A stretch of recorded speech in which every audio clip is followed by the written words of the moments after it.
the 8 to 10 foot tall walls have a piece that goes 30 feet. Good evening. This is the March 24th, 2025 Design Review Commission. We'll go through roll call. Armand Hadilu, present. Glenn Cass present. John Gray, present. Richard Stanton, present. Okay, next item, thank you, is adoption of the agenda. We were issued the meeting agenda for March 24th. Are there any comments or do I have a motion to adopt? I'll move to adopt. Second. Thank you. All in favor? Aye. Next item is public comments for items that are not on this agenda, but are under the purview of this commission. Do I have any comments at this time? Any raised hands? Okay, consent calendar. We have March 10th draft minutes of meeting. Do I have any corrections, comments, or do I have a motion to adopt? I'll move that we approve the minutes of March 10th. I'll second that. Thank you. All in favor? Aye. Aye. Unanimous. No study session tonight, no continuing public hearing. First item, 8A on the agenda, HDP 16-24, GR 02-25. And I will pronounce your name wrong. Bly? It's not me. No, I think that's how. they're not here. Okay. This is a request for a hillside development permit and a grading permit for construction of new retaining walls ranging in height from 1 foot to a maximum of 8 foot, removing existing unpermitted retaining walls, moving unpermitted soil, building new retaining walls, retroactive grading, improvements to the driveway. Nicole will be our staff presenter this evening.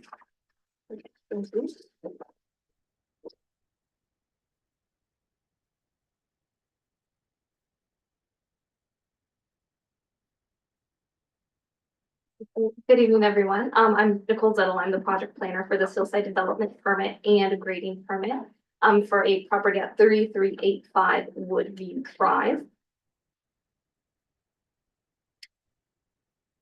For context of the location of the parcel, it is a 0.77 acre parcel located in the kind of southeastern central portion of Lafayette, abutting the town of Moraga.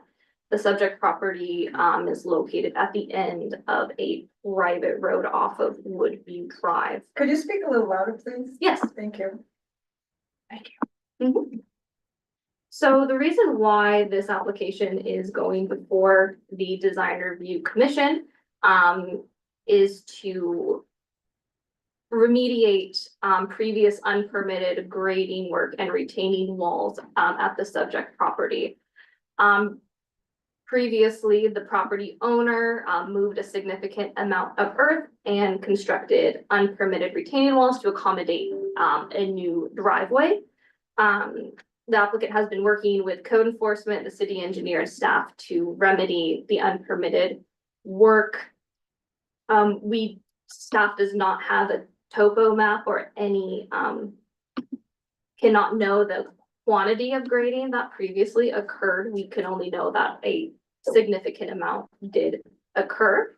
And so to remedy this unpermitted work, the applicant has proposed one, to remove unpermitted retaining walls along the property line and in its place construct 2 new sections of soldier pile retaining walls. And looking at what is shown on screen, the area of the walls that are kind of to the north at the top of the screen are under 4 feet in height, which is allowed in the setback area. The areas of the retaining walls that are outside of the setback area range from about 5 feet to 8 feet tall, and those are allowed. And looking at the grading that is proposed, they are proposing to move about 105 cubic yards of earth. I've highlighted on the screen where cut and fill are proposed to take place. Highlighted in blue at the top of the graphic is where the applicant is proposing to remove fill that was placed there unpermitted or unpermitted fill. I'm sorry, so they're cutting previously placed fill, and they are putting that in the areas highlighted in yellow. The area in yellow to the right is to bury an existing CMU retaining wall and backfill between that wall and the proposed soldier pile wall. It's also proposed in that corner bend of the driveway to create a flat surface for the driveway. The driveway proposes pervious pavers across the driveway area.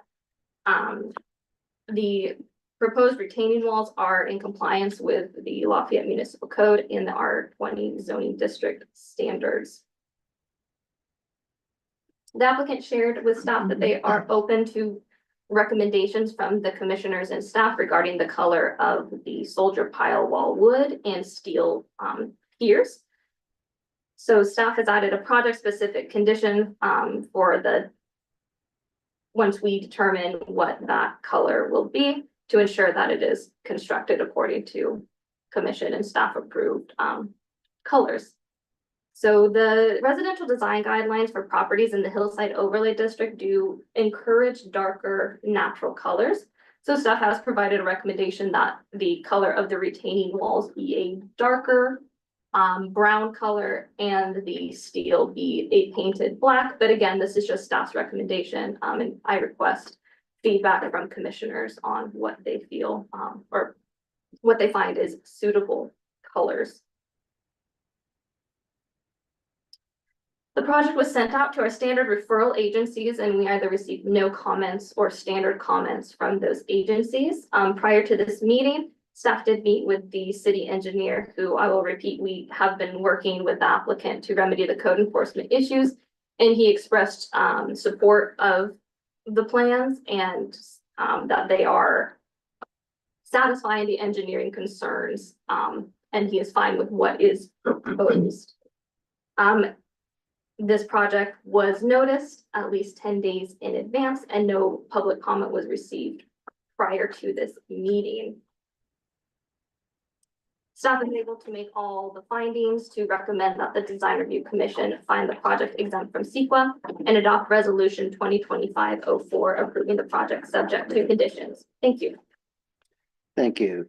Do we have any questions for staff? Yes, John. Yeah. Nicole, on the north side of that retaining wall, there was where there was the non-compliant fill. Mhm. Does that go onto the neighboring property line to the north?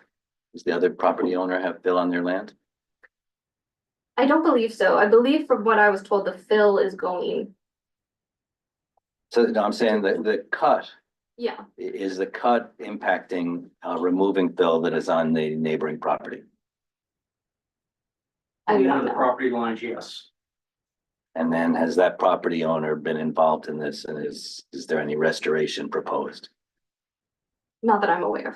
Okay, well, we'll ask the applicant when the time comes. Other questions? The soldier piles, how deep are they embedded? Let me pull up the plan and confirm. And the second question is, why did we permit an 8-foot high retaining wall in one area? I thought that wasn't part of the residential design guidelines.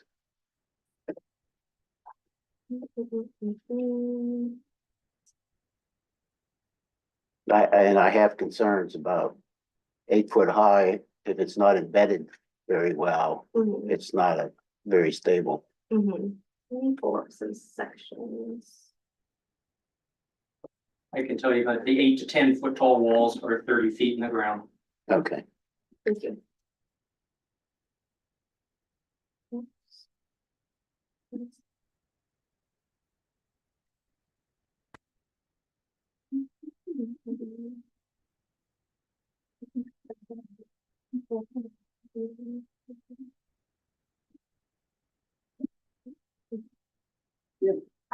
Okay.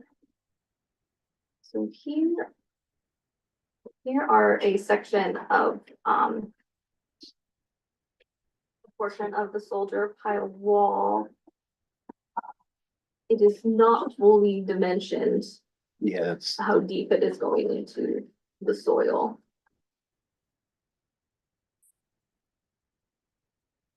And then Glenn, what was your other, I'm sorry, your. The previous sheet in the lower right shows the length of all the columns. okay. Okay, let's move on. Do we have someone, the applicant? No presentation by the applicant? Okay, comments by the public. I have 2 slips so far. Anyone else wants to speak? Please fill out a slip in the back. First one, Alan Wadsworth. Okay, can you introduce yourself, your address, and Sure. you have 10 minutes? or- My name's Alan I mean, 3 minutes. That's gonna be tough. 3. My name's Alan Wandersford. I live at 3391 Woodview Drive. And then I'm on the north, west property line from the subject property. Okay, Nicole, could you pull up the the sheet 6 with the elevations on it, please? Yes. I want to start with the height of the structure. As we know in R20, maximum height within the setback zone is 6 feet. And that's from the existing natural grade. Along that property line, the existing natural grade prior to the unpermitted work was the current grade at the property line. And before the work was done, his existing driveway was at that same level as the property line with a fence. And I do have some pictures I don't have them with me, but I have pictures I can send to the committee if you'd like to see that. One of the piers, the one that shows all the soldier piers and so one of the piers I'll point it out to, on the and I'm taking the elevations off of the drawing plans, shows top of wall of 562.7, bottom of the wall 558.7, which is 4 feet. But the natural grade level at that point is the same as the property line, which is 555.73, which makes that wall height 6.97 inches or feet. Plus there's some kind of a berm they're putting on top of it. There's no dimensions on it, but scaling on the drawing from other dimensions. Looks like it's approximately 8 inches or so, which puts that wall 7.5 feet above the grade line, which is 1.5 feet above what is allowed within the setback zone. So I think the height, there's no anything about that in the COA, and I think that there should be something in the COA that says they have to redevelop the natural grade lines up to the wall. The current plan shows about 3 foot of fill at a 2-to-1 slope in that area. Another point is property surveys. When the unpermitted work was done, the survey markers on the northwest property were removed. And I told city code enforcement about that, and the enforcement officer assured me that the survey would be required along with this project to replace the removed survey stakes and to show that everything's proper compared to the property line. And I don't see anything regarding that in the COA. There's on the city staff report stated that development will minimize the loss of privacy to surrounding residents, and there's no significant view or privacy impacts to the surrounding residents. So the unpermitted work that was done removed an existing fence and oleander bushes that were on the property line. It's a 6-foot fence, and it provided adequate privacy between the subject property and 2 adjacent properties, my property and the property below us. The proposed plan does not include any privacy provisions between the properties and creates a gross privacy reduction based on the height of the new structure and the elevated view it provides into the adjacent properties. The plans show an existing wood fence along the property line. So that Yeah, was your you're- time, so if you can wrap up. Pardon? That was the end of your 3 minutes, so if you can wrap up your I got a comments. couple more things. Up to the chair. May I? I don't know if this commission allows for another party to extend their time. They can see time, I believe. So if someone else is not gonna speak, they can. form of seed time with Mr. Wandersworth. Okay, Okay. please continue. Don't leave. Oh, no, wait. In 3 more minutes. Go ahead. So the privacy loss, it shows the existing wooden fence there along the northwest property line, above that dark line. Showing that there implies that there will be a fence there remaining after the project. That existing fence was removed during the unpermitted work, And the fence that's there now on top of the retaining wall will be removed with the retaining wall, so there is no fence as shown on the plans. I think that's, a deliberate misrepresentation of the facts in this case. Tree removal. City staff report says that the project does not propose removal of any trees. This also appears to be a deliberate misrepresentation of the facts. Several oak trees were removed during the unpermitted work. The tree removal was documented and provided to the city compliance office, and I see no provisions to address this in the COA. And one final thing on the COA specifies colors. Steel be painted black. I'm curious if that's gloss black or flat black, because it make quite a difference.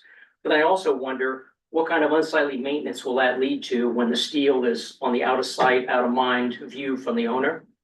And I wonder why, if the city's going to require a color choice for the steel, why not be consistent with some of the city's other projects and use Core-10 weathering steel like we've seen around the city and other places, which would provide a maintenance-free wall for as long as it needs to be. So in conclusion, I believe that the project must not be approved until all the issues have been reviewed and addressed, and the COA must ensure all codes are properly adhered to. Thank you.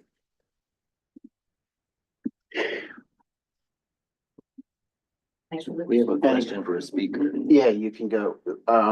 Yeah, we can address questions to the speaker. So I have a question for you. Sure. Let me. Your concern regarding fill at the base of the retaining wall, Yes, which reduces its visual height, if not its structural height. correct. Tell me what is the reason you're concerned about that?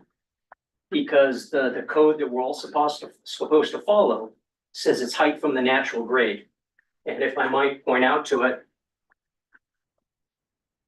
this fill area here from the property line to the wall, according to plans, is a 2-to-1 slope fill, which makes the dirt here not the natural grade of the property before the project is built. So if this was done properly and surveying would be done ahead of time, the base of this pier to the dirt would be 3 feet lower than is being proposed in this plan. So if the top of the retaining wall were lower to meet the letter of the code as you quoted, would you object to fill being placed at the base No, to reduce no. its And apparent height? I have no objections with the wall and the engineering, and all that looks great to me. But I think it's just- my question being that if the wall can comply with applicable regulations, placing fill at the base of it does reduce its visual height. And which seems like a good thing. But I wouldn't mind the fill at the base if the wall was the proper height to the natural grade before the fill is put in. Thank you. Any other questions? Okay, the next speaker, Richard Wheeler. So I have a shorter comment. I'm the neighbor on to the right of the picture. If you scroll up a little bit, I'm at 83 Woodview Drive. My name is even on that plan. I noticed. Just scroll up a little bit, you'll see me. Unfortunately, you said at the beginning you don't have a topographical map, but that makes all the difference in the world as far as we're concerned, because we are downslope on a very steep slope below the proposed project. And during the permitted work, we were affected. If you see the gray band to the right, our property is just to the right of that, where it says Wheeler Family Trust, that's us. And the slope is very steep from that point down. Prior to the unpermitted work, that area shown as gray was a narrow dirt lane that was really never used. And the current owner is proposing to extend that, put a hard surface on it for extra parking of vehicles. And we have two primary concerns. One, since that area is on a steep slope and it was never designed to have heavy vehicular traffic, what effect is that going to be? Is the soil going to be stable? The second one is about potential erosion due to water runoff. As long as it's been natural dirt, heavy rains get absorbed. But if you put in a hard surface on that, grading it, and without proper drainage, we're concerned that we're going to be suffer all the impact if any unplanned runoff occurs. So those are our primary concerns. Okay, thank you. Questions for Mr. Wheeler? Yeah, I don't know how this works, but I'd like to see those explicitly addressed in the plan. I haven't had a chance to review the plans myself. Okay. Okay, and Nicole? I'll see my time to Ellen. Okay. I think, one of our concerns for the privacy is with that wall, Um, and he's gonna be up for 4 to 5 feet, depending on how it ends up. Before, when there's a fence there, they would drive in and out of their driveway. We couldn't see what they were doing, because they couldn't see onto our deck, you know, we spend the summers out there all the time. Now, when they drive up there, they're elevated and they're looking right down. All the privacy to our house and our deck is totally gone. So that's a major issue for us. One other thing I thought of when you mentioned the fill that's existing there that they brought in, I see nothing on the plans to address engineering for the compaction of that fill. And then I was next door watching the whole thing. I can assure you it has not been compacted like I think an engineer would like to see it. okay. We don't have a rebuttal because we don't have an applicant, although, I believe, I do see the applicant is an attendee. oh, okay. So we can promote him. Mhm. If you'd like to speak. One moment. Mr. Blige, we're promoting you to panelist, so would be able to speak if you'd like to have 5 minutes to rebut the public comment we just heard.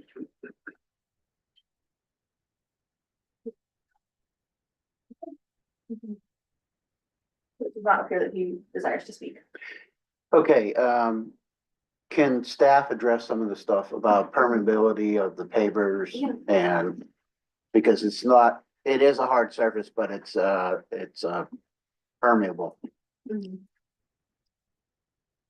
Yeah, I mean, per the project plans, we know that they are pervious pavers, but no, additional detail of those pavers has been provided to staff.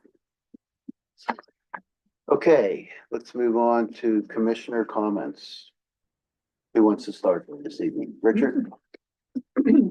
Well, I mean, it sounds like there needs to be a little more discussion on what's proposed here. You know, based on the information that we have and hearing from the neighbors who are immediately adjacent to it, it doesn't sound like their concerns have been addressed yet. Okay, That's where I'm at on it. John?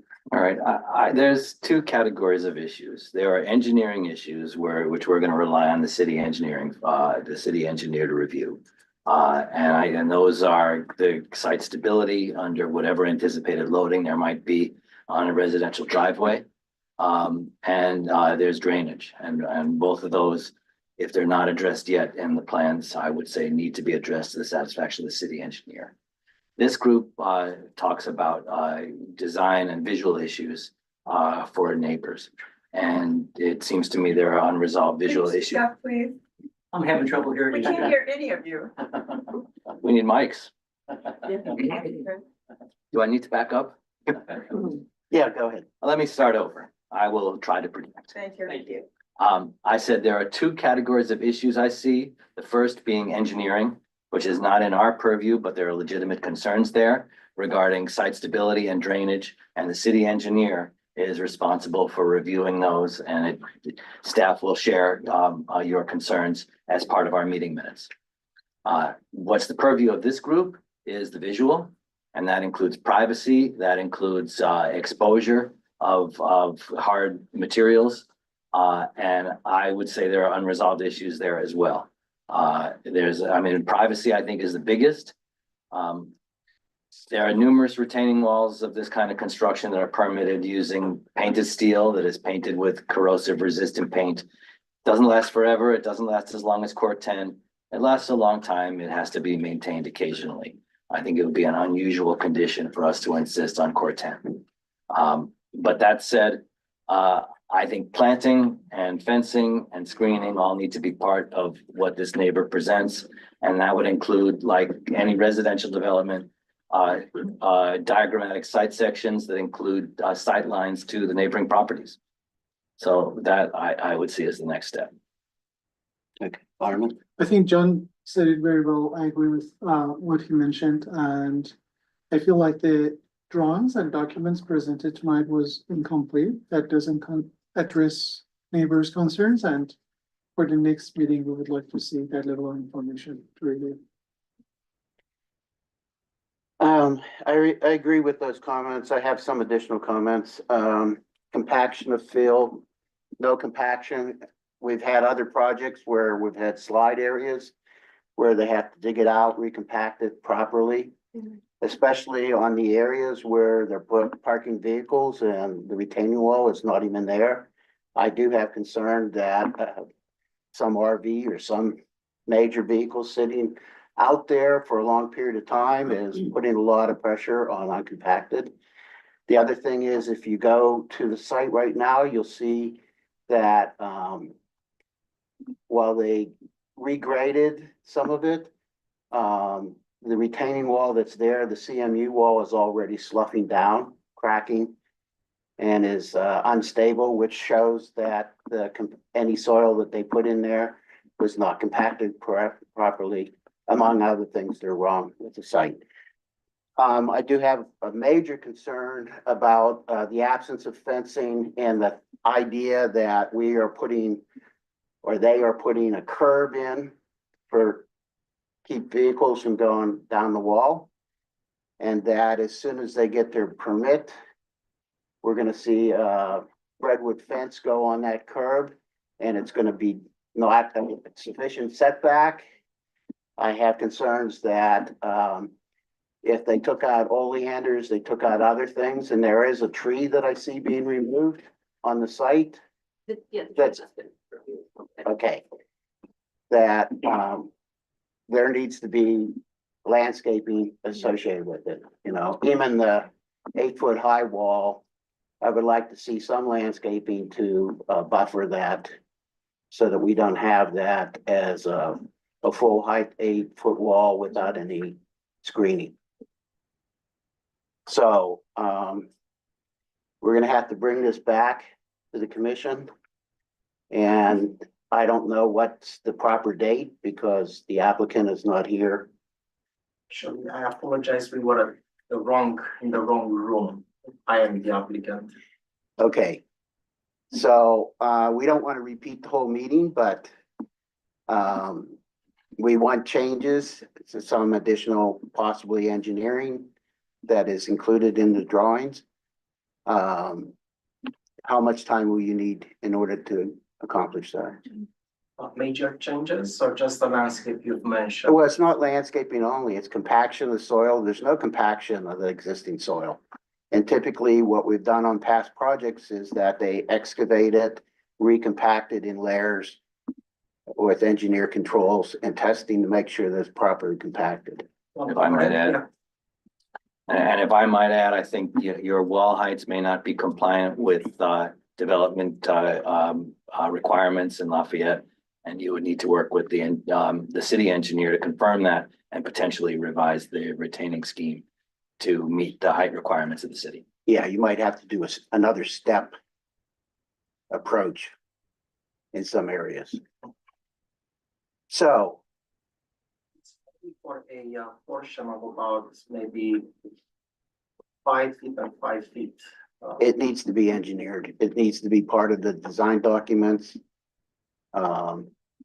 Something needs to be in the resolution to make sure that a future fence isn't going to be in compliance. In fact, I sort of would want to see the fence right now because it's looking down at the neighbors and affecting their privacy. Yeah, I agree with that. So I would like to see that adopted in the plans.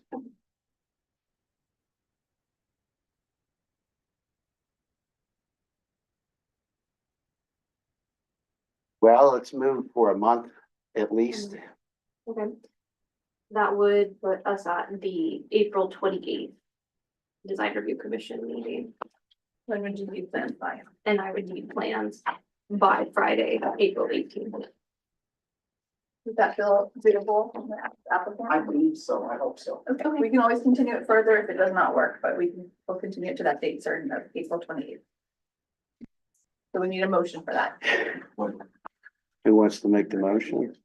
I'll move that, we continue this to the date certain, April 28th. I second that. Okay, all in favor? Aye. Aye. Thank you. To which date? April 28th, 28th, okay. 1 month, roughly 1 month. And that's incumbent on us to know that date. Yes, It will not well, it be- will be announced by the city, but you won't get a mailed Okay, it'll be on announcement. the agenda for. Yes. Okay. Okay, moving on to the next agenda item. We have 8B, ACE, Thank you for your S, time. SO 7-24, Ace Hardware. C1 zoning, request for sign permit to install one Ace Backyard and Barbecue illuminated wall sign measuring 49.79 square feet above the street facing entrance at 3325 Mount Diablo Boulevard. Madison is our staff presenter on this project. Thank you. Thank you so much. I'm just gonna take a second to share the screen, get everything set here.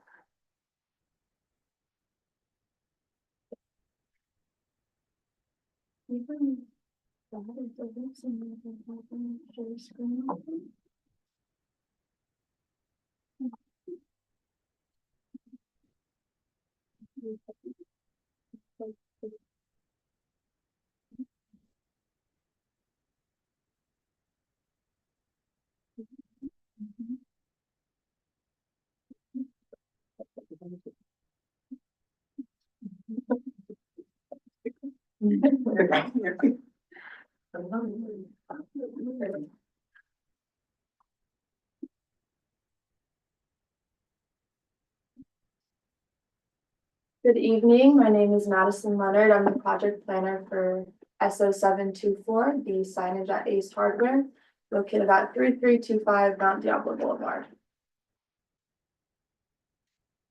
On the left-hand side of the screen, you'll see a vicinity map of the site called out in green.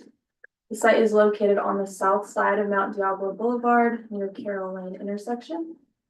The site is zoned C1 General Commercial Zoning and is located in the East End District of the Downtown Specific Plan. The signage for this project is for the second Ace Hardware location in this general area for Ace Hardware barbecue and backyard items. The original Ace Hardware store is located on the east side of Carolina.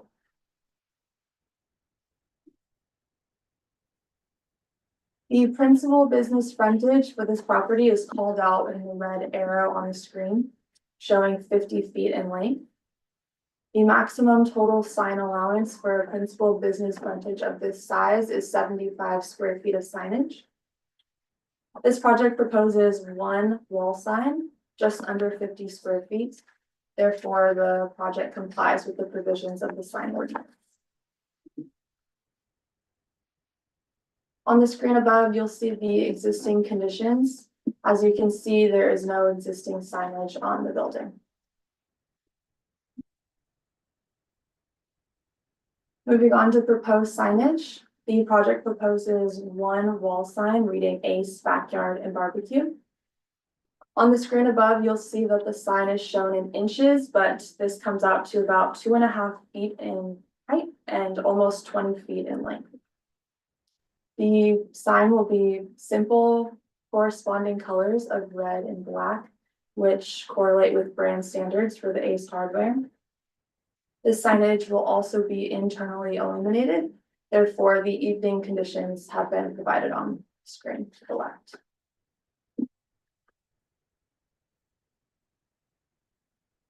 The project was noticed to neighbors within 300 feet of the project site and posted within the vicinity of the site at least 10 days prior to this hearing.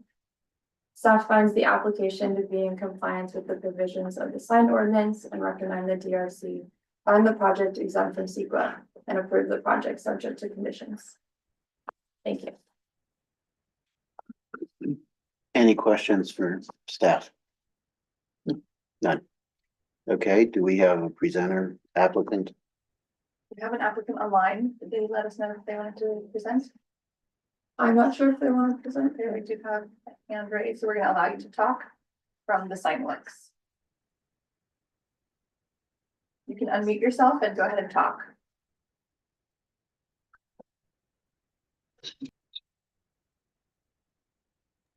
Yeah, hello?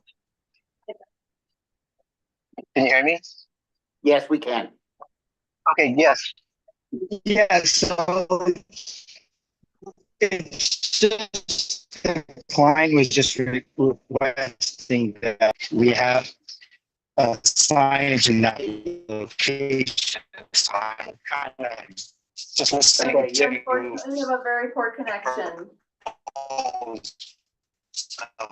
your connection is very garbled. And that's all I hear, just from the any notes. Oh, sorry, yeah. Hello? If you're able to, you can try to call in with your phone. That often provides a better connection. I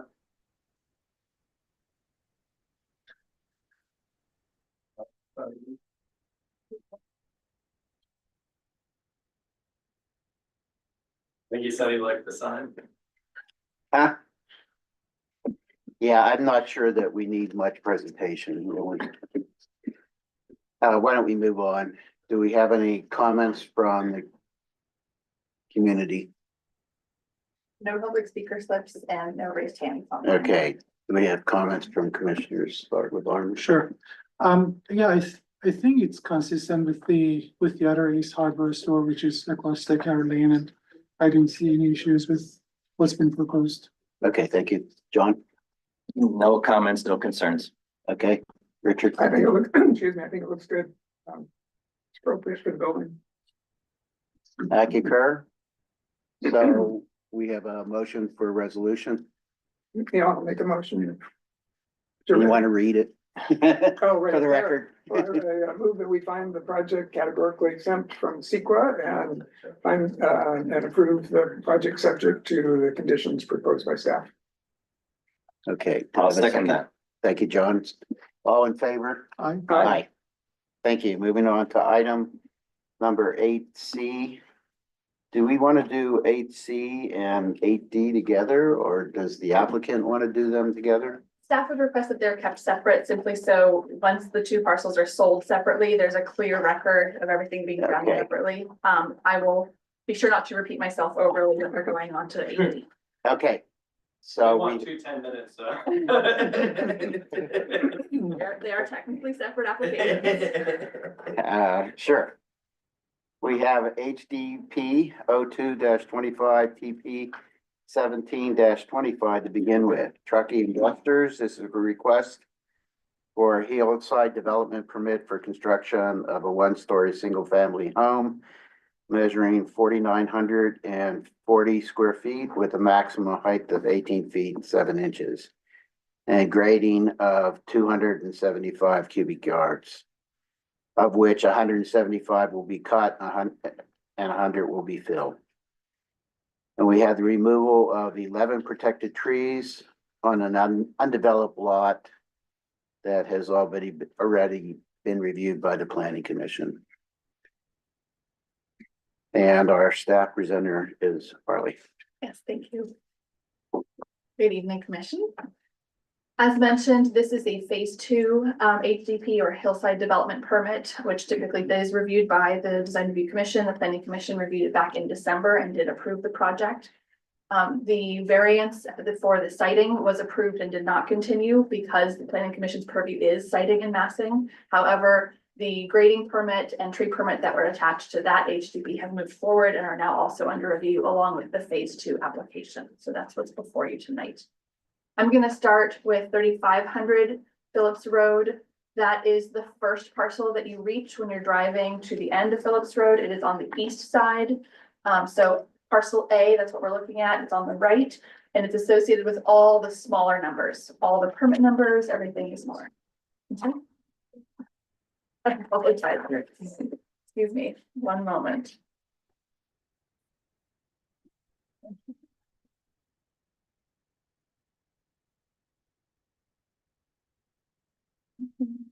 Little Zoom fumble. Apologies for the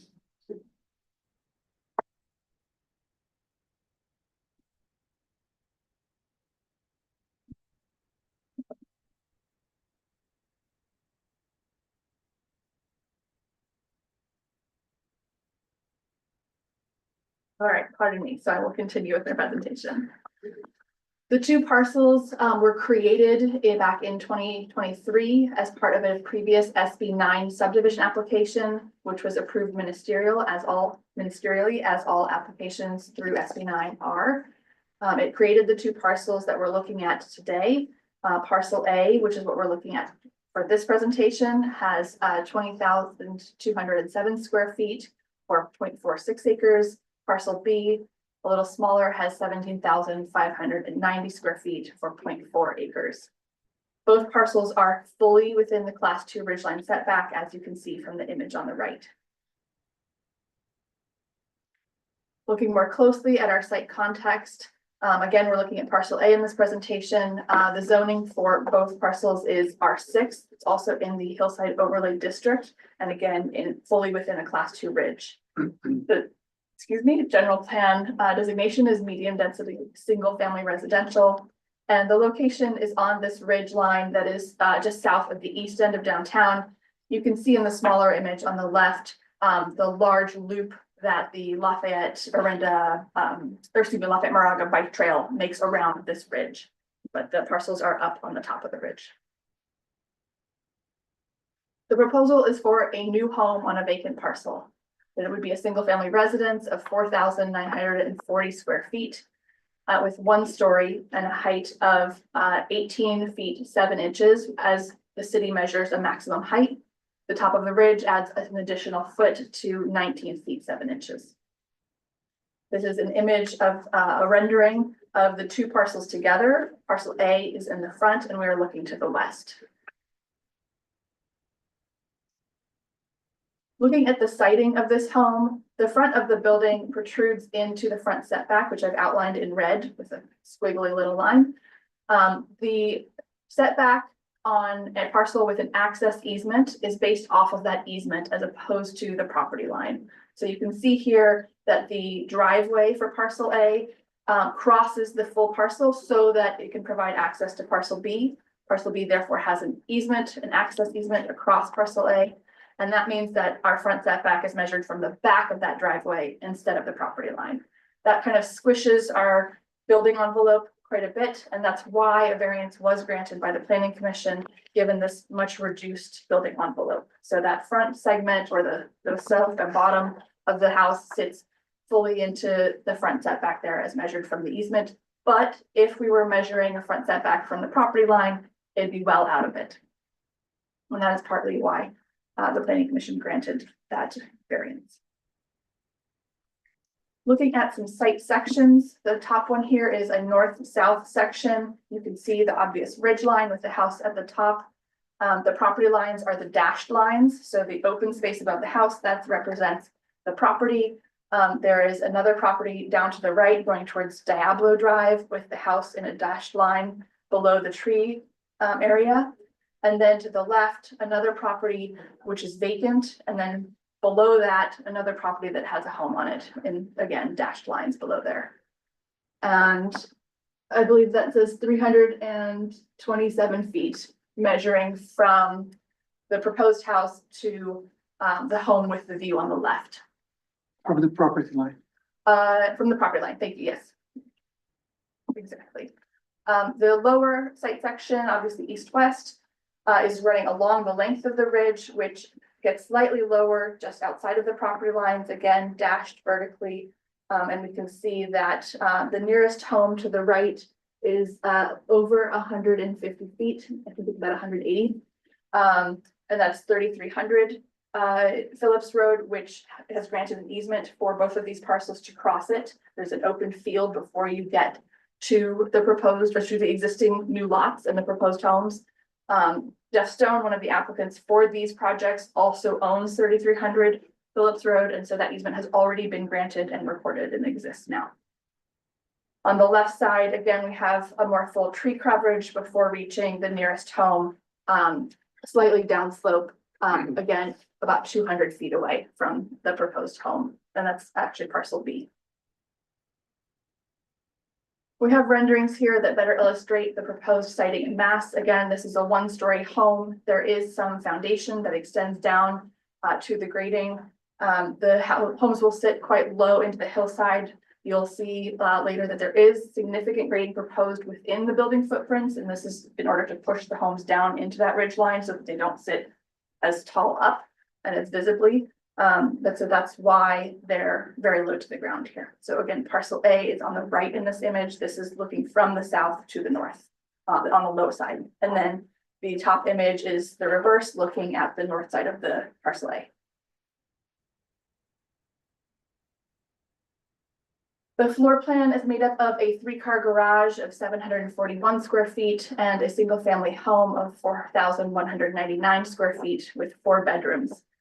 That gives us the total of 4,940 square feet.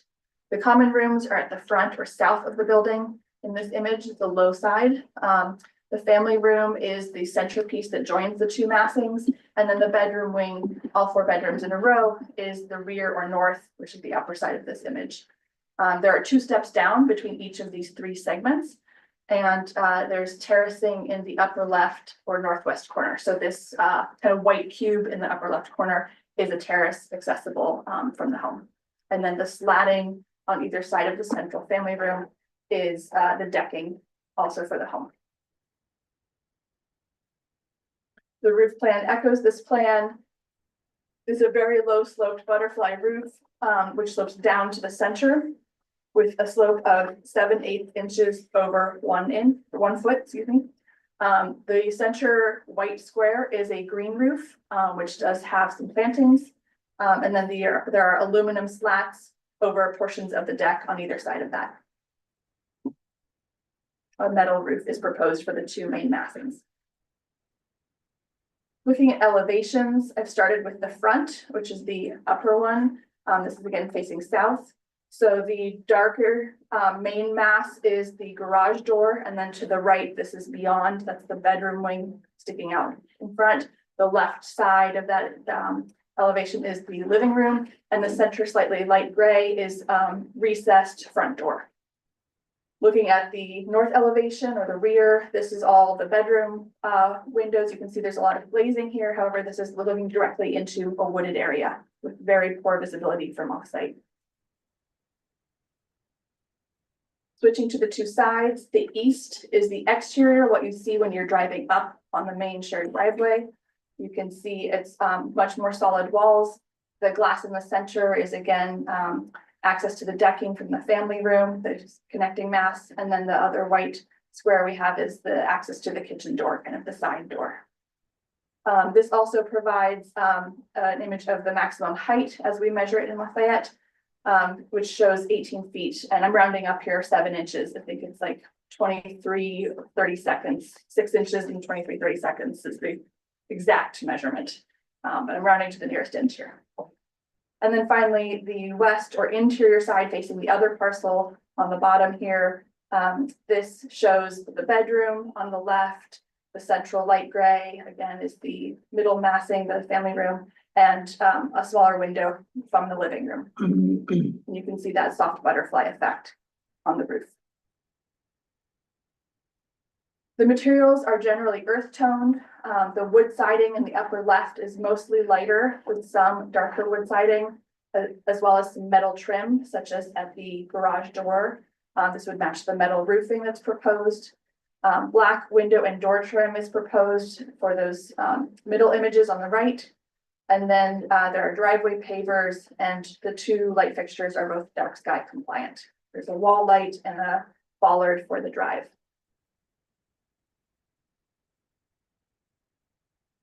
Grading and drainage is a little more complex. The grading proposed here is 175 cubic yards of cut and 100 cubic yards of fill, both outside the building footprint, which is how we added up for our grading permits. There's an additional 1,250 cubic yards of cut within the building footprint. And again, that is because the front mass, the living room, living common areas, goes right over the tallest part of the ridge. So the effort is to push it down and reduce visibility from offsite. The grading is focused and for driveways and paths and decks. That's for outside of the building footprint. The house footprint obviously is the majority of that grading. And then for drainage, there are 2 collection points proposed. One is from the planter, the flow through planter that is in the upper right corner, and this would simply dissipate across landscaping. You can see the 3 dots. I have my mouse in the back of here, a moment. Here, that's the flow through planter in light gray, and then the 3 dots extending from it diagonally allow that water to dissipate across landscaping. And then the other planter in the upper left here is collected and channeled into the sanitary sewer, which connects through the driveway. And so with impervious surface, originally the driveway was proposed as fully permeable with pavers that were shown in the materials. However, I believe it's East Bay Mud or Central Sand, thank you, has a condition about the utility line needing to be replaced and not replacing anything that's fancier than AC. So asphalt is proposed for the central shared section of the drive, which primarily is the section crossing 3300, which is the section to the right. I'll just call out the property line is running through the fire truck turnaround here. That's shared in part of the easement, both on the right and the left. And so the main section of that shared driveway would be asphalt and impermeable. So we have a total of 5,492 square feet of impervious surface for the house and an additional 2,206 square feet for the driveway, adding up to about 7,700 square feet total impervious surface.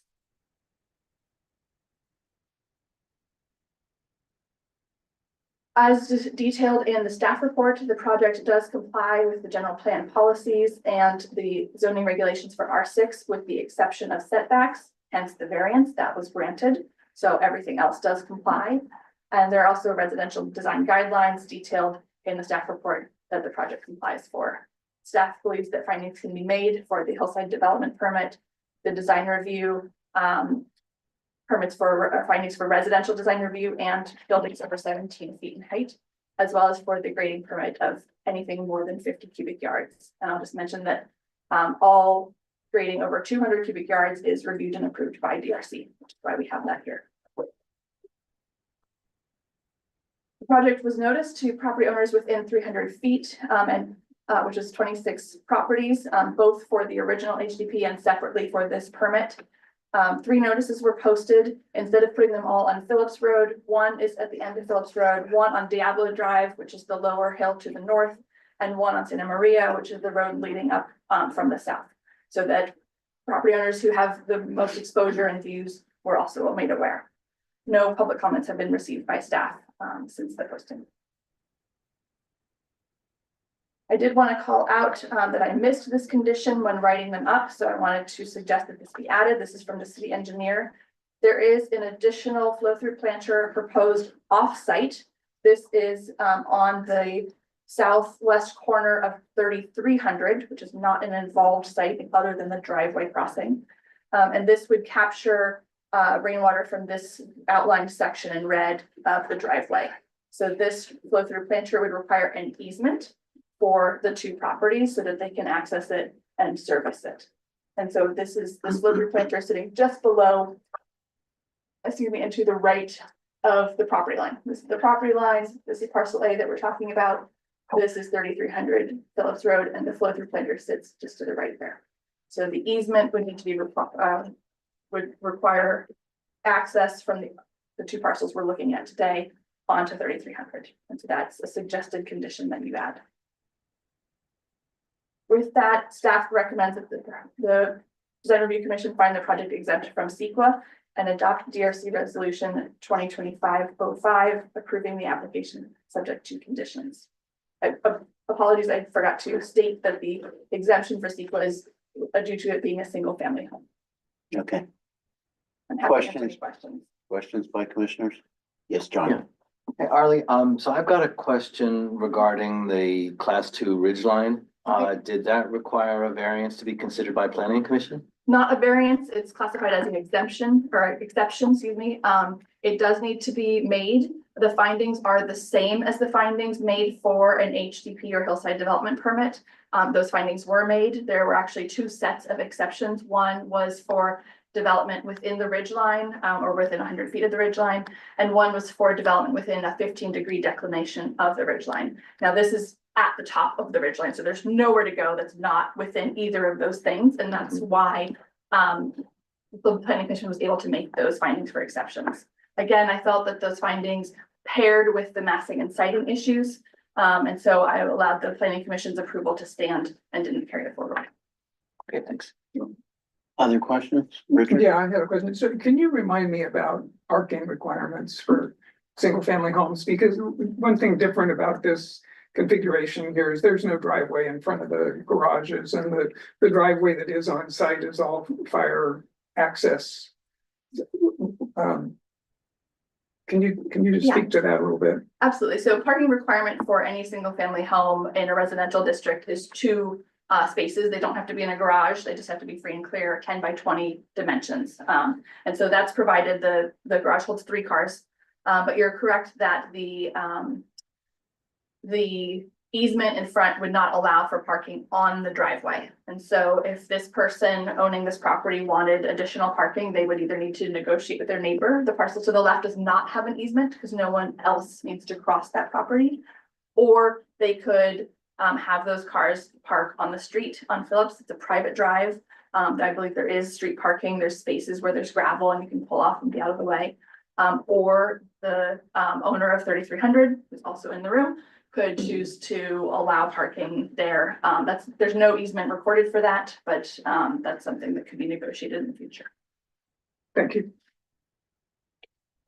Could you explain what the landscaping or separation of privacy to the east and west of the 2 properties are? Yes, and I apologize. Those were in the plans and I did not include them in my PowerPoint.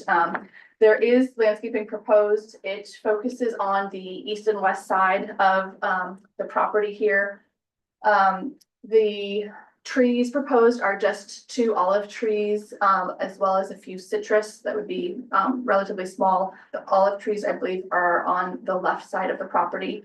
The landscaping is focused in the kind of open curved area near the fire truck turnaround on the right to shield from the properties on Phillips Road. And then primarily on the west side to create some buffer between the 2 properties. No fencing is proposed between the 2 properties. So Okay, so it's the planning that is the separation.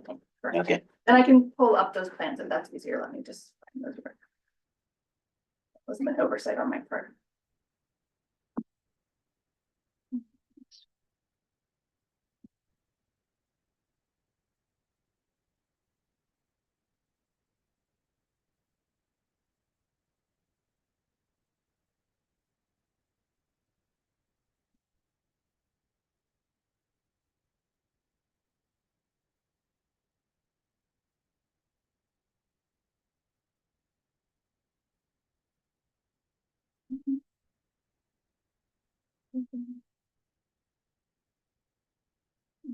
We have the landscape plan.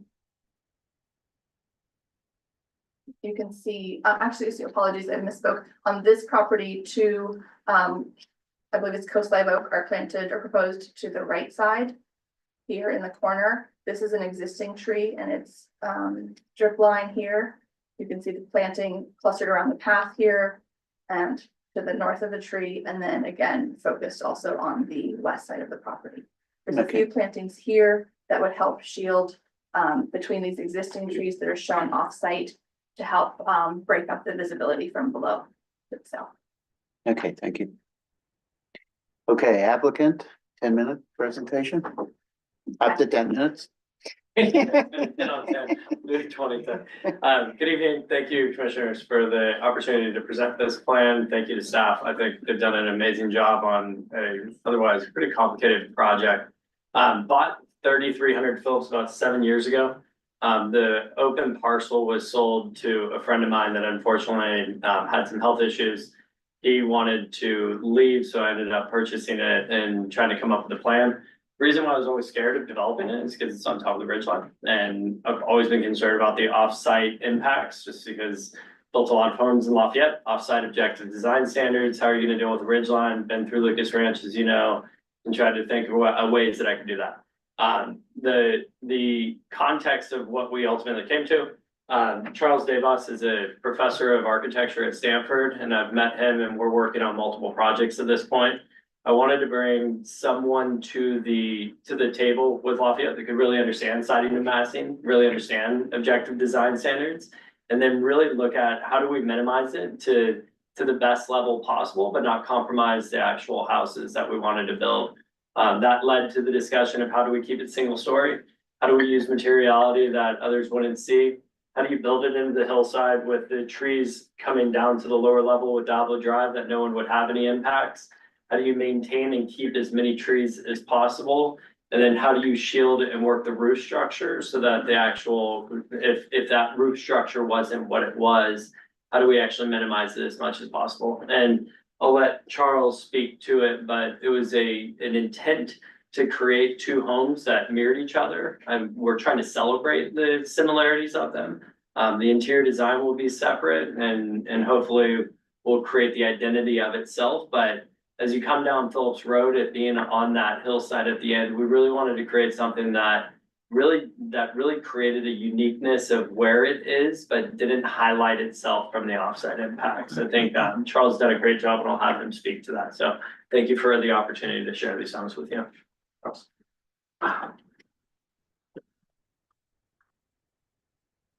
Evening. I think Arlie said it best, and Jeff, I don't have much to add except to say that the main purpose behind the design was to complement the site and not impose a two-story structure. That's why we spread it and make use of the asset, which is the views and these oak trees there. So the butterfly roof, the way it's designed, opens up to the view on one side and then slopes up to the oak trees on the other. In terms of materials, we try to keep this as earth toned as possible, but they're all sustainable, fire retardant. Of course, the roof is metal, and as serene and discreet as possible. So it's what I like to say to people. It's all in what's not there. It's as simple as it can be, but I think it's going to be extremely powerful. A powerful addition to the site and to the neighborhood. Otherwise, I can answer any questions you have. It's the same with the landscaping. We try to do as minimal a job, but also create privacy between the homes and try to shield. The neighbors are 300 feet away, but we were very conscious of that as well on every level. So the reason you have this kind of solid facade on the ways to create privacy as you come in, and that side, the left side of the property that opens up to the views is the one that basically has absolutely no neighbors or anybody to contend with. So we're hoping that this thing can be a signature project, not only for Jeff, but for the city as well. And its simplicity, let's put it this way. Thank you. You're welcome. One more. So I'm Brian Griggs, I'm Jeff's partner and Charles's partner. We did speak to the two neighbors directly below on the left this week, one Saturday and one today. And they were both supportive of the project, partially inferred by their lack of opposition, but also just in discussing kind of the siding, some desires they have for some screening, some commitments that we've made to try and minimize the views. But I think they're generally pleased with what we've ended up with. I'm not trying to speak on their behalf. I'm just trying to articulate that we do have sensitivity, obviously, to those that will be impacted, and those of any of the minor impacts this project will have. I think those would be the two parties that will look up and possibly catch a glimpse of it based upon the story poles. But if you went out to the site, I think what Charles has done and Jeff's going to construct by moving a lot of dirt really does minimize the impact that could have been from the site. So we're pleased to both present it to you. Thank you. Okay. Questions for the applicant? Yes, John. So I see the shared language and color palette between the two buildings, but I am curious about the fact that they're nearly identical. That doesn't bother anybody from a distance, but I'm curious how you think that works for the potential buyers. If this is a speculative, who might prefer to have their own more defined identity, even if it's within a language and color palette. Yeah, and it's a great question. I'll tell you how hard I'm leaning into this. I have a project that on Wednesday I'll be in Calistoga with 17 exact same homes. Modern in its nature.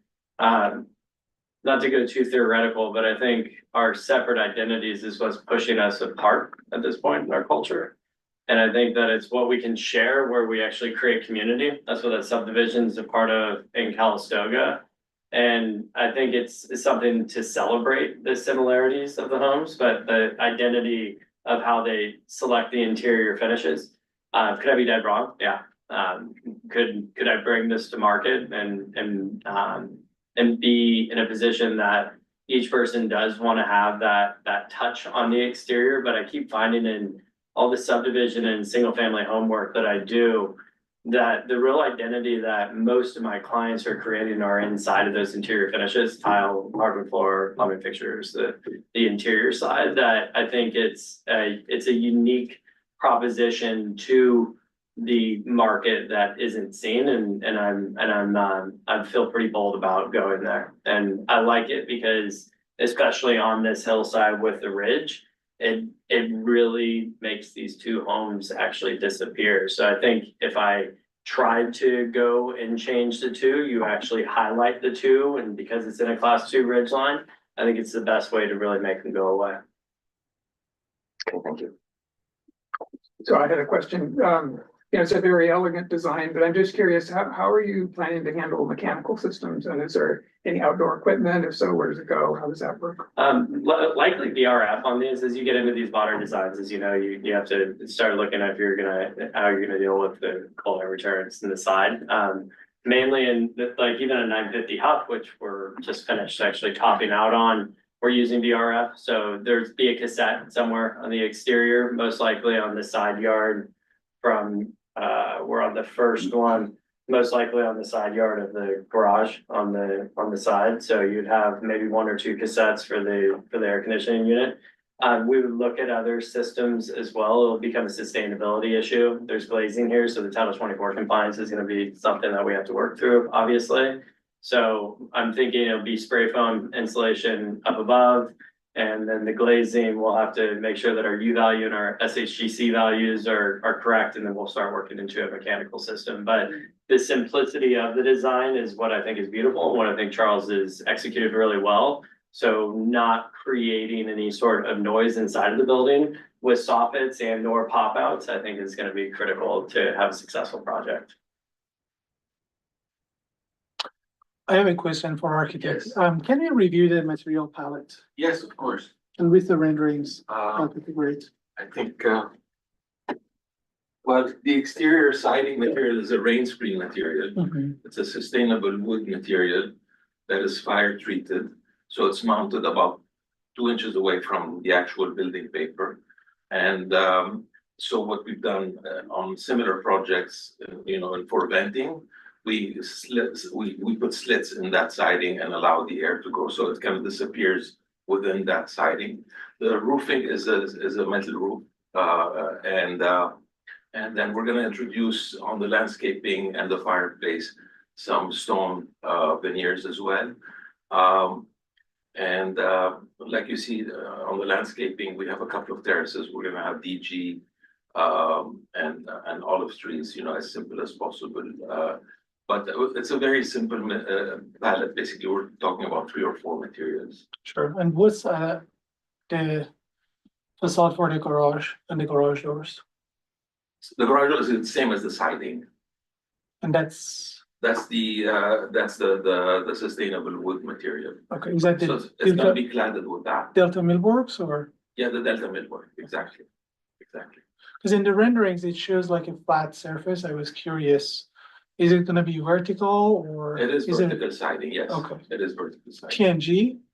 Or are you gonna see? No, these are rain screens, so they're mounted with a gap for breathing. Look like a nickel gap. Yeah. So it prevents rot and pests and all sorts of. Right. And sorry, excuse me if I'm interrupting. No, It please. also allows for added fire protection behind it as well. Sure. Are you in WE? Is there any WE requirement in that area? What urban We do interface? design everything in WUI compliance. It was out of the very high fire hazard zone.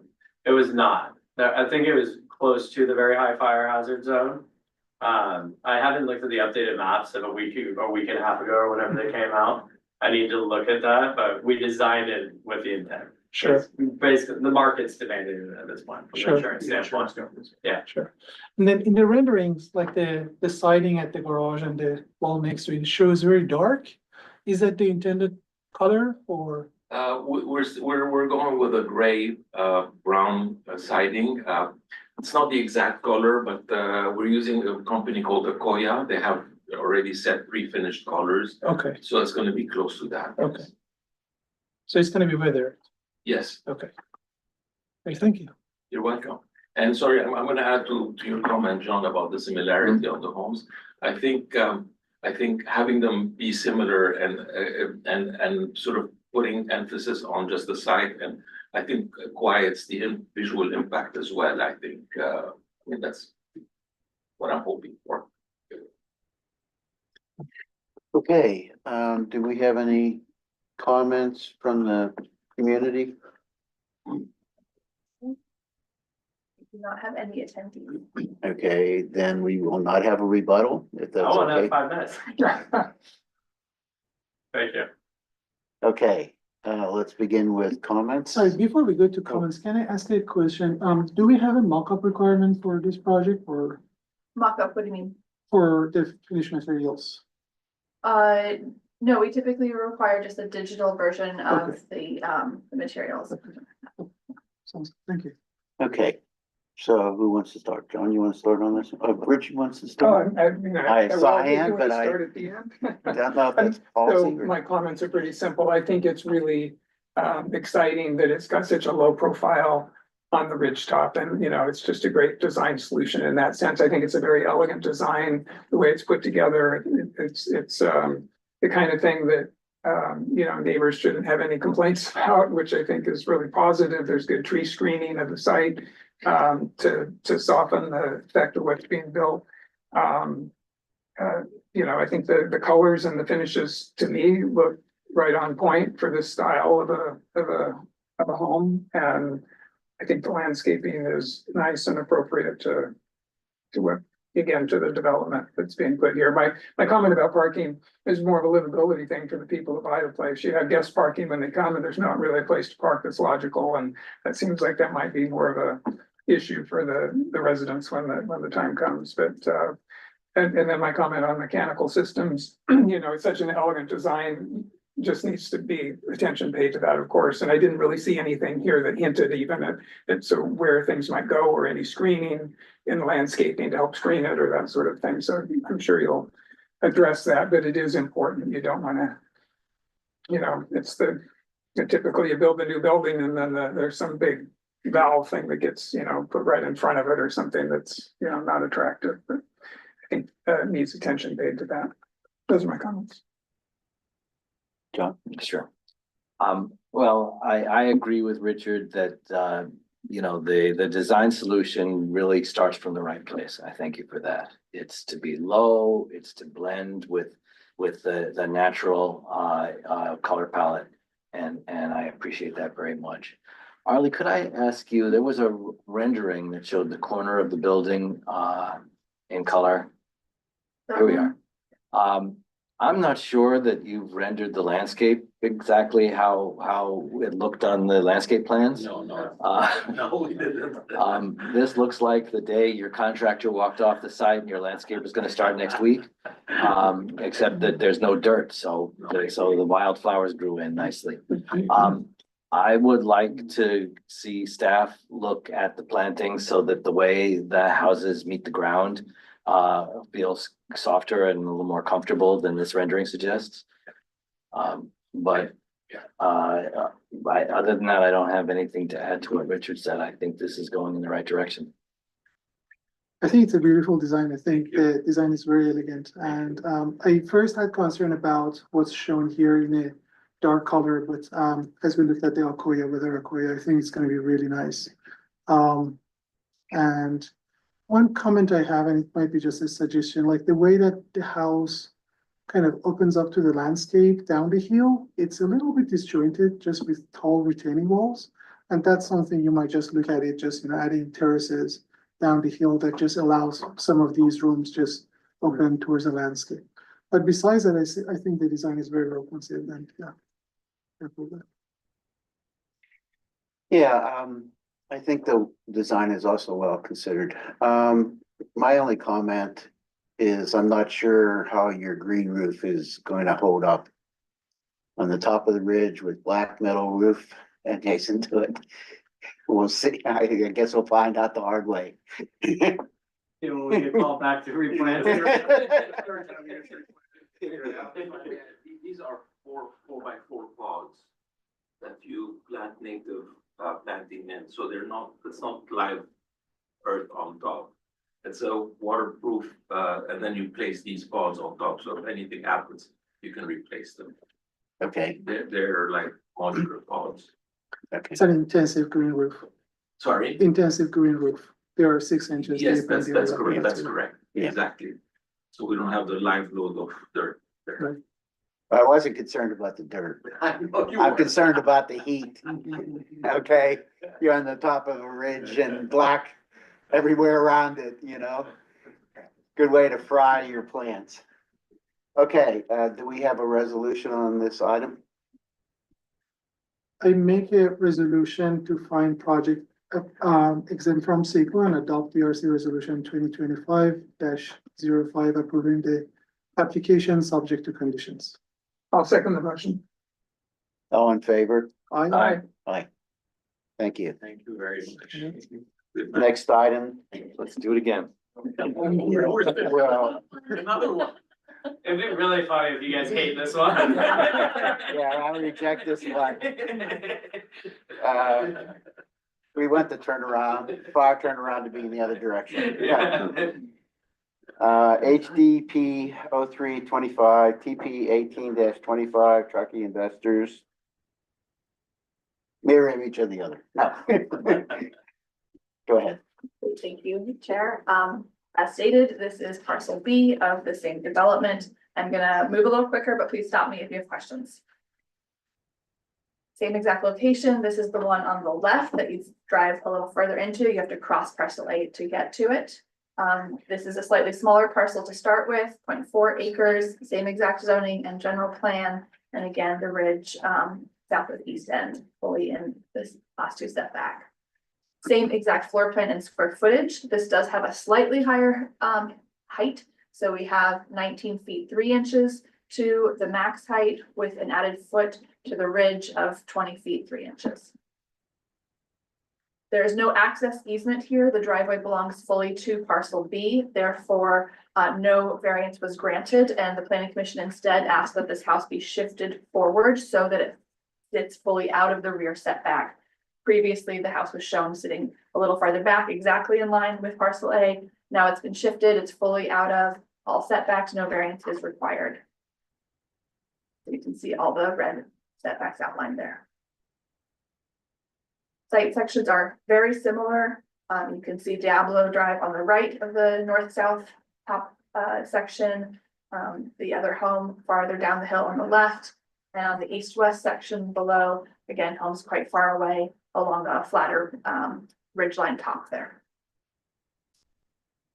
Different renderings for parcel B. The top one is looking basically east-northeast. You can see parcel A just at the very top right corner of that top rendering. And then again, parcel A, the corner on the right is clipped, and then parcel B is centered in this lower rendering as well. And you can see it's just a little bit lower down on that ridge line. Floor plan is exactly the same square footage, same layout. The one difference here is that the decks adjacent to that central family room are slightly larger and more extended, and there's no terrace in the upper left corner. Same butterfly roof, same slope, same potential green roof, hopefully surviving. The elevations, again, very similar. Obviously the slope is different, so the retaining walls shown below the home have a slightly different layout and depth, but the home itself is the same. So we have the south or front at the top, north or rear at the bottom here, and then the two sides. The east, I apologize, these are reversed. So the east is actually the interior that's facing the other home on the top. And then the west is the exterior facing to the west, offsite, in this case. So again, our max height is measured in this red parentheses for 19 feet, 3 inches. Same exact material palette. Grading and drainage similar, but slightly different. Here we have 700 cubic yards of cut proposed, no fill outside of the building footprint. An additional 250 cubic yards of cut within the building footprint, again, pushing the house down into the hillside. We have grading focused on the driveway and paths outside of that building. And then the drainage is the flip. So again, there are 2 flow-through planters in the light gray, kind of on the middle edges of the home. We have the detached one here that drains directly to a dissipator for landscaping. And then this one here connects to the sewer that goes into the driveway. Impervious surface, it's similar here. Actually, I believe I got these numbers wrong. I think the other parcel had a slightly lower driveway. Apologies for that. So these numbers, I think, match this parcel for impervious surface. But you can see that,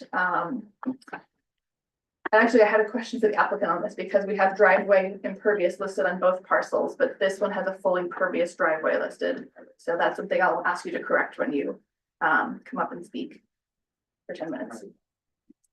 And then for application review, again, complies with general plan, wholly complies with zoning, no variance was needed, and residential design guidelines. Again, findings can be made for the hillside development permit, the design review, and the grading of over 50 cubic yards. Same exact noticing took place, and again, no public comment was received. The same condition of approval from the city engineer is proposed for the offsite flow-through planter. And with that, staff recommends that the DRC find the project exempt from CEQA and adopt DRC resolution 2025-06, approving the application subject to conditions. Happy to answer any questions. Yeah, I have a question. The downhill property that's undeveloped to, where does its access come from, or will it require an extension of the That is a great question. easement? My understanding is that the applicant Jeff Stone has spoken to that property owner. And there's debate about where that access would come from, so I would ask the applicant to speak to that. Okay. Any other questions from commissioners? Okay, applicant. 10 minutes, please. I don't think I need the 10 minutes. Again, I do want to thank staff. It's been wonderful to work with through this entire process. So I do appreciate all the hard work that the staff put into these projects. Mr. Fishbein lives down the hill. Brian actually spoke to him today. I met him on site. He has access. He owns the house and the open parcel. I know because I really wanted to buy that open parcel. They're not interested in selling it, but they currently have access on the lower side. The issue with central sanitation came up because they're requiring us to put a main extension all the way to the first parcel with a manhole covering to, can I get your, Yeah. sorry, where, I guess. So they're making us put here, even though he has access here, is his home here. So his access comes through here to this piece. We are being required because potentially if he was to sell this piece of land, it could potentially be landlocked. So central sanitation is making us put a main extension there in case they want to pump uphill and not utilize the current lateral that's by the side. So they have access will never come off of our parcel. However, the sewer might actually pump up to it. I see a world where they might actually require East Bay mud, but the most logical solution is where you see Las Trampas Creek, if they were ever develop that parcel, you'd have a roadway from there going up rather than down. There was impervious surface that's permeable, so that driveway is permeable. We wanted the whole thing to be permeable, so we suggested a permeable paver, central sanitation. We've had 4 or 5 meetings with their entire team. they will not move off of allowing us to put a permeable surface with their main underneath it. If it's a lateral, they're fine. But because it's a main, they're requiring us to make that impervious. So we switch, like I just showed you on the corner of the parcel, back to permeable paver because I wanted to soften it down. So the asphalt that's being shown, we might come back with something other than asphalt. I really don't want big black asphalt to approach these homes, but we're trying to work through essential sanitation. We have East Bay mud that has a main extension too, and then fire that we're dealing with as well. Everything else on the house stays the same, other than you have at that end, you have quite a bit of open land that extends past the parcel. Where it says parcel B, we left that open. We thought about making it parking. We wanted to have the flexibility in case someone wanted to put a small pool there. So we wanted to leave it as softscape that could be transformed into hardscape as we sell the home. Outside of that, I did like your comment on the stepping and the terracing. I'm gonna look at that on this parcel as well. Because the one hard thing on these sites of how we've designed them, if you don't have that much exterior sort of space to live with. So I'll look at that, and if we have any questions, happy to answer it. Thank you. Thank you. I have a question actually for the architect. So, what are you envisioning for the roof structure? In terms of structure itself. Yeah, because I see very thin profile on the edges. We I, do wood framing and right, the final like 4 feet where it comes out to a scissor. These are metal brackets and then you wrap the roofing around it. so does it come as panels or are you framing it and then No, we're framing the whole thing. framing? Yes, Okay. yeah. So if you look at one of the renderings, maybe I have on PDF page 55, that's showing the thin profile of the roof extending, cantilevering out.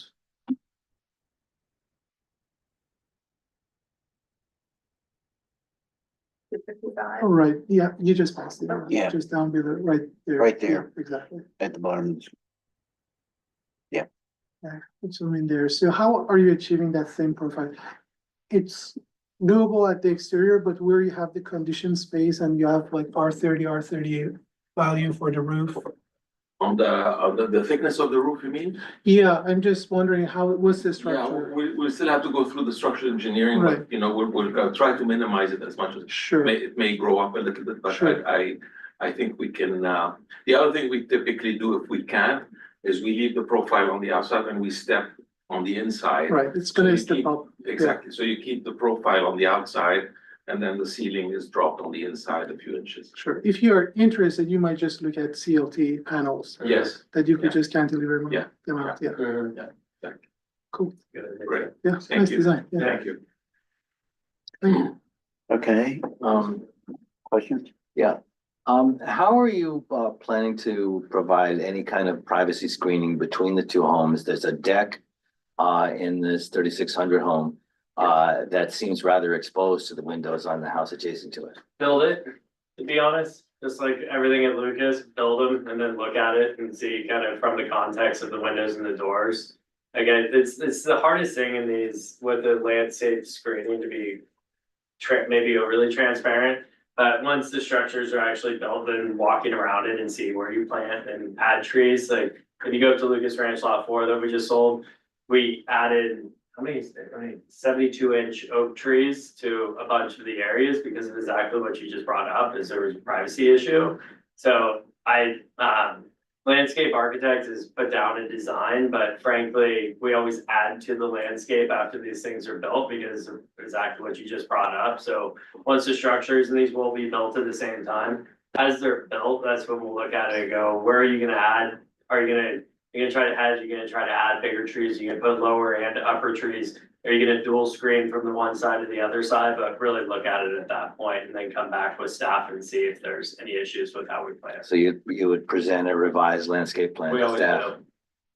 But I mean, every house I've ever built, to be honest, like you do your best at this level, but when you're in the subdivisions, like once you fill the siding and massing, then you're able to walk around the building and you really identify the exact location of where the planting needs to be, how tall it needs to be, et cetera. That's not me saying I don't build what's on the plans, but it's me saying that you can continue to improve upon plans as you're in the field, and that's what we always do. Any other questions? Okay, do we need a rebuttal?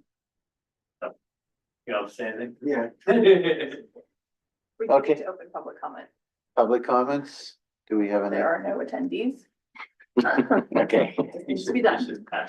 okay, sorry about that. Now, do we have a rebuttal to the no attendees? Nope, we're good. Okay, thank you.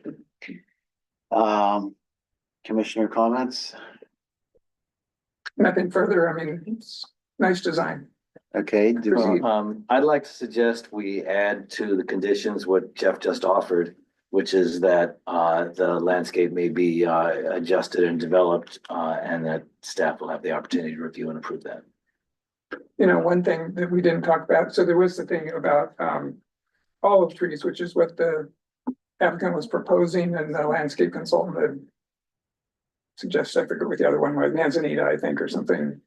Olive trees would be better for what's here. We didn't express the opinion, but for staff's, and in my opinion is, I would go with olive trees as proposed by the applicant rather than changing it. The city. well, the other was citrus. Well, the city's landscape, if I'm correct, Oh, had suggested swapping out manzanita instead of olive trees. My opinion is I would stick with the olive trees. I think he was trying to go with more native. uh-huh. But with this site and the landscaping that's proposed, I'm just saying I would not make that change. Thank you. Okay. Any other comments? Do we have a resolution? I'll make a motion that we approve. But it's not up there anymore, but I can make it. That we find the project exempt from CEQA and adopt DRC resolution 2025-06 and approve the project subject to conditions. With the amendments? Yes, Suggested by with John. the staff, with our discussion here tonight from Commissioner. Okay, I do I can second that. Yeah, second by John, all in favor? Aye. Aye. Thank you. Thank you very much. Thank you very much. Don't build for 14 days. What's that? Don't build for 14 days. Yeah, yeah. Yeah, that's- Hey, you have to have this engineered in two. Thank you very much. Okay, thank you. Well, the same meeting for Oak Hill, right? You already did. Thank you. Have a good You weren't night. here. Okay. All right. Thank you, guys. Thank you. Okay, next item is art volunteer. Now, I'm willing to volunteer, but I have a potential conflict. And that is that I have jury duty. I have to call in tomorrow to see if I have jury duty. Okay, and if I have jury duty, I have to commit to up to 2 weeks. Oh, wow. So, unless we do it by,